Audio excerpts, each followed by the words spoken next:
Hey everyone, welcome back. I hope you've enjoyed your weekend. Today I was going to do a video just about the coffee grounds inside the recyclable pods, because obviously with your Nespresso pods you can just send them back, can't you, to Nespresso and they recycle it all. But with these you have to actually take the coffee grounds out with a lot of the compatible pods to be able to recycle them. So what do you do with those coffee grounds? Do you just throw them away? Well, you can if you want to. You can put them in your bin, but you can also, there's loads of other uses for coffee grounds, and also from the bags, you know, there's loads of other uses you can use them for. So I just thought I'd let you in on a few. I've been looking it up myself, researching, because I was going to do this video, and I came across loads. So here's a few tips for you on how you can use your recycled coffee grounds.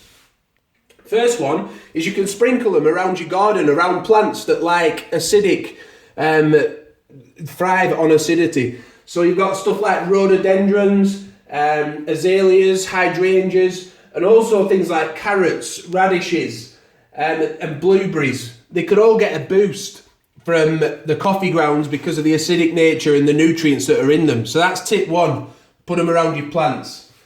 The second one is that they also repel insects and mosquitoes. There's something in the coffee grounds, the molecules, I think the caffeine as well, that they don't like. Insects don't like it, so they develop like receptors to say don't go near it. So if you're wanting to sit outside, especially right now we're on lockdown this time of year, if you're wanting to sit outside and you're getting bugged by mosquitoes, then you could place them in a pot like this. Just place the dried coffee grounds once you've dried them out, or even wet ones I suppose, in there, and the aromas should help to keep those insects away. The other option is tip 3, and that's that you could make it into like a candle. If you're crafty, you could get a candle making kit, stick it into a pot like this, put a wick in the top, and you could make a nice candle with a coffee aroma that would like repel those insects away, and you could place them in certain areas outside to get rid of those insects.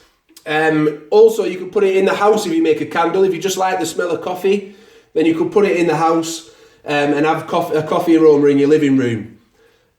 That also leads us on to our next tip. Tip 4, if you don't fancy making a candle, if you're not crafty, then you could also put it onto, if you've got a wood burner or a fire, you could put that on some coffee grounds, used ones, onto your wood burner inside, and that should fill your house with the smell of coffee. If you're a real big coffee fan and you love that smell, then give that a try. Then we move on to tip 5, and that's that coffee grounds are actually a deodorizer as well. They like to attract and trap and neutralise odours. So if you dry them out, you could put them into like a little old plastic tub like this one with a lid on the top. You could stab some holes in, put the dried coffee grounds in there, put it into your fridge, your freezer, your car even, and leave it there for a while, and it should help to deodorize, and then you can just replace them every week or every month or something, whatever works for you. So that's another tip. And that leads us on really to tip 6, and that's you can wash your hands with them even.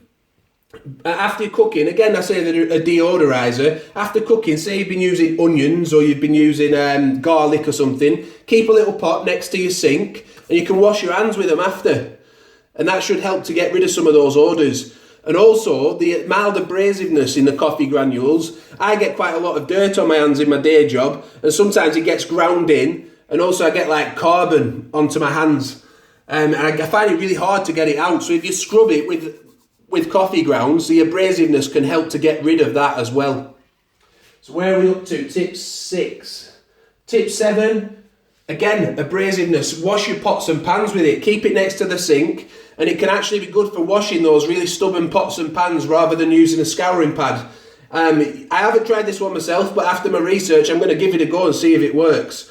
But give that a try yourself and see. It might save you a bit of money on scouring pads by just using up your used coffee granules. Just take it out of this package and use it up that way.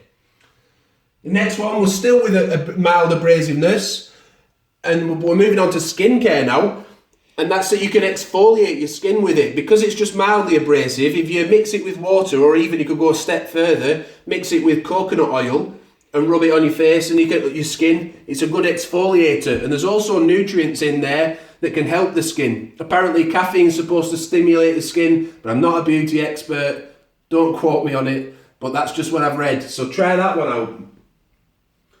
Then we can move on to tip 9, and that's you could use it to wash your hair.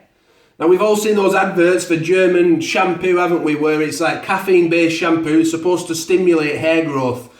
I'm not sure if using coffee grounds might do the same thing. I've read it can, but maybe give that a try, a cheaper way to try out that method of stimulating your hair growth. The way my hair's going, I'm going to need to use it myself soon. So I'll be giving that a try, maybe I'll let you know. And finally, tip 10, we can use them as a natural dye. Read up about this. I'm not a crafter myself, but I've read you can use it if you mix it with the right other things, and then you can make a dye out of it, and that can be used on paper, it can be used on fabric, and even on woodwork, which I found really interesting. If you get scratches on your woodwork, if you can make a similar looking colour, then you can rub it on, and that'll cover over some scratches on your woodwork. So that's another thing to give a try. So I was amazed when I've learned all this, that you can use these coffee grounds. You've just got to scoop them out of this inside, and then you can recycle your pod. Or you could, if you use ground coffee and use filter coffee, make use of them. Don't just throw them away. There's a lot of goodness to be found in these coffee grounds, and you can get a lot of use out of it. So don't waste them. I hope you enjoy some of these tips. Be sure to subscribe to the channel, like the video, and please share it with your friends if you found it useful, and I'm sure they will too, and you can all have fun with your coffee grounds and get the most out of them. Thanks for watching. See you next time.